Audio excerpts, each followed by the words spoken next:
Thank you, Madam Speaker. I want to congratulate my colleague before me on a great speech. I wonder why he doesn't speak more inside this House, but nonetheless, congratulations on a great speech. Madam Speaker, we thought Justin Trudeau ran things like Fidel Castro, but this Prime Minister said, "Hold my champagne." When Canadians are screaming that there's no democracy happening under these Liberals, the Prime Minister says, "Who cares?" Because the Liberals are now trying to ram a 630-plus page BIA Budget Implementation Act through this House without the proper scrutiny, without the proper consultations, without any type of accountability or transparency. They want the opposition to give them free reins on this massive spend that they want to put and basically put in debt each Canadian household $5,400 when Canadians are already struggling. To those 2.2 million Canadians visiting a food bank every single month because of failed Liberal policies, this budget says, here's another $5,400. To those same families, because of the industrial carbon tax that they want to increase, it means another $1,000 extra for groceries this year and next year. When paychecks are not as strong as they used to be because of this government's failed policies, it doesn't help those young Canadians get into housing. Because under this government, they spend more on the bureaucracy, which means they block housing. And in this budget, it's clear to those young Canadians who have given up on the dream of home ownership that it's going to be even more impossible for them to get a home. They'll be stuck in their parents' basements because they're creating a fourth bureaucracy when the first three cost them $89 billion, and the result of that was doubled housing costs, double rents, double mortgages, and housing starts are going down year after year. This is the record of this government. And one of the most pressing issues in this country is crime, because of soft on crime policies under this Liberal government, because they've given more rights to criminals than they do to victims. When they implemented Bill C-5 and Bill C-75, they made bail easier and they reduced sentencing. And now Canadians live in fear. I never thought when I moved to this country that we would live in a country where people would be scared to be in their house, be in their cars, drop off their kids. There used to be a time in this country when we could leave our doors unlocked, and you'd know that there was a party at someone's house because everyone's bikes would be outside on the lawn. And now, people, they lock up their bikes and they still get stolen. They lock their cars and they still get stolen. Break-ins have gone up because this country under this Liberal government has become lawless. But the Liberals want it that way. Anytime the Liberals introduce any legislation in this House, Canada becomes weaker, more unaffordable, and more unsafe. That's why it's hard to support anything that the Liberals do. It's simple. And the stats speak for themselves. Violent crime is up 54% in this country. It was down 34% under a Conservative government. Extortions, which have rocked the South Asian community, is up 330%. Gun crime is up 130% in this country. And after 10 years of failed soft on crime policies under the Liberals, they want to trick Canadians into believing that they're actually going to take this issue seriously when they're the ones who caused the problem in the first place. And does anyone really believe that the most anti-development, anti-resource government in Canadian history actually wants to get a pipeline built? They do what they always do. They create confusion amongst Canadians because they know it keeps Canadians divided, and that's what they do to try to keep power. They want to keep all Canadians divided as much as possible. Their own caucus is divided. The Liberal caucus is divided. They signed a piece of paper, an MOU. They made a grandstand out of it that we got this paper signed. And then they do what they always do. Then their Keep It in the Ground caucus was unleashed to tell Canadians and to all the, the eco-radicals that No pipeline. In fact, the member from Victoria admitted in a video that this MOU doesn't mean that there's a project, doesn't mean there's a proponent or a pipeline. He spoke the truth that we already knew from before. And what does that mean?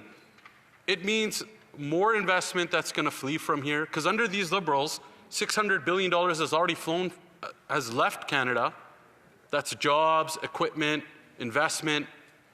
And under this Prime Minister specifically, $60 billion has already went to the US because they've created an environment in Canada that's uninvestable and jobs are fleeing just as fast. That's why Canadians are struggling. And this budget, which doubled Justin Trudeau's deficit, believe it or not, Madam Speaker, no one thought anyone was as expensive as Justin Trudeau. And then this Prime Minister came along, and he broke the record. He doubled Justin Trudeau's deficit. It means higher costs of everything that Canadians buy. That's why we're hearing about stories of people wanting to leave. It's because this country has become unaffordable and unsafe for all. There's no future. Youth are doing everything they're supposed to do. They're working hard, they're going to school, trying to pick up a job or two, yet they can't afford a home. They can't leave their parents' basements.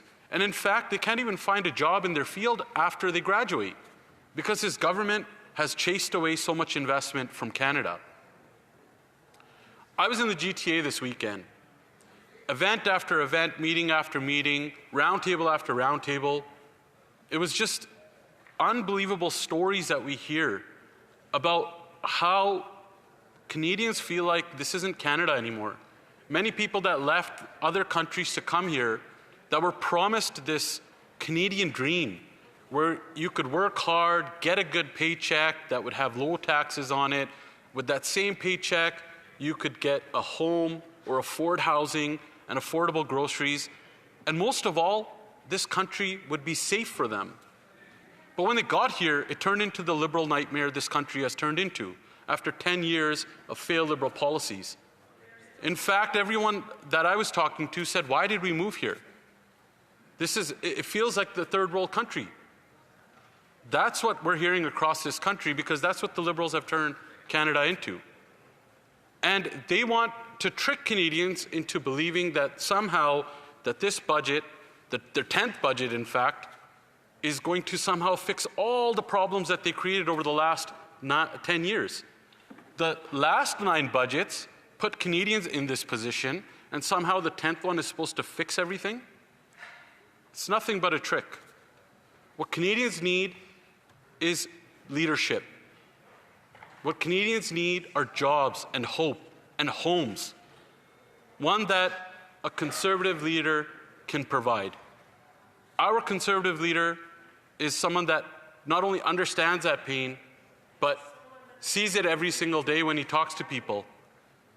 Unlike this Prime Minister, who works in the best interest for Brookfield, his Brookfield buddies, and his banker and bondholder buddies, we will work on behalf of Canadians.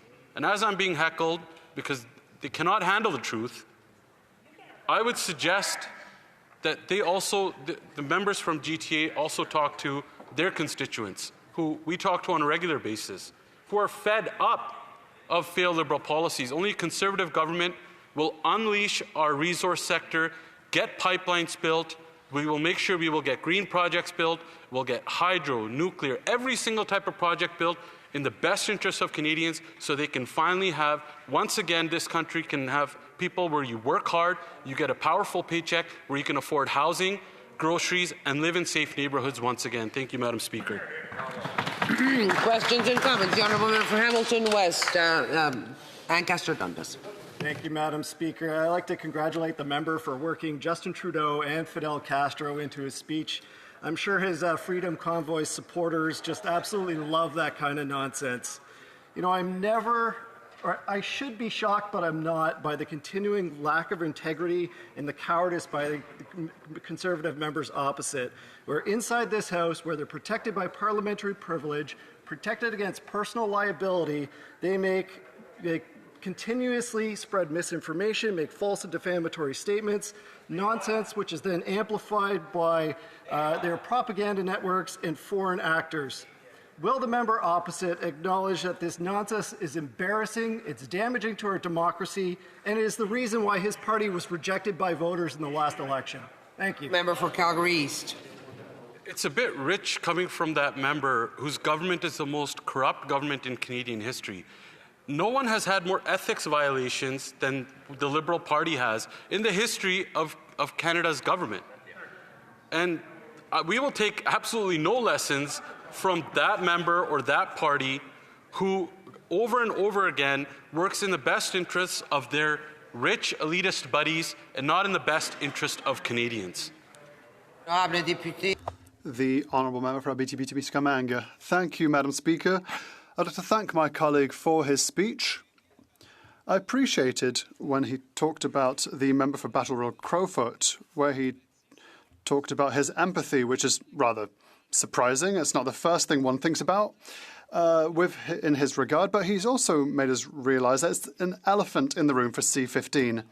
The vote to keep or not the leader of the Conservatives, C-15 will have to go to committee, for example. After that, it'll come back to the House. Will the Conservatives bring amendments at committee? And what will the impact be on the confidence vote when it comes to their position on C-15? Will they be ready to trigger an election because of C-15, because it implements the budget? Thank you, Madam Speaker. I want to thank my Bloc colleague for the question.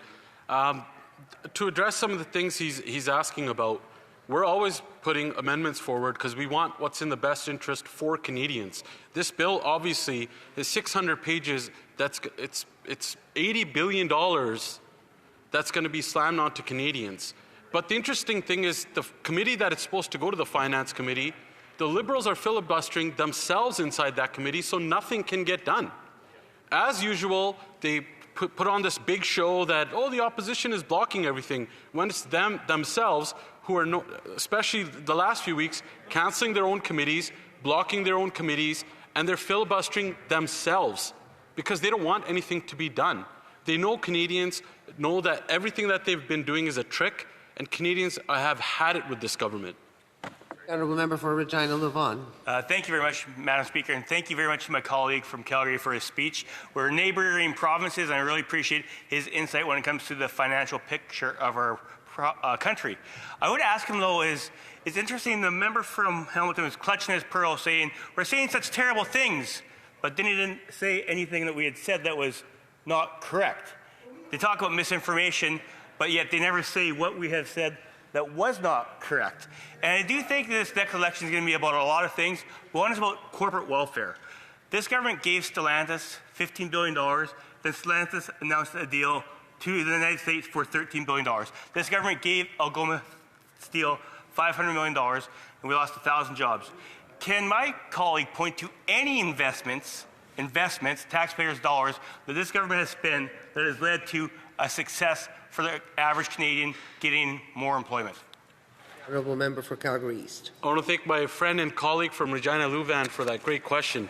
I was looking for it, and I found it. All the investments, so-called, that have led to major jobs.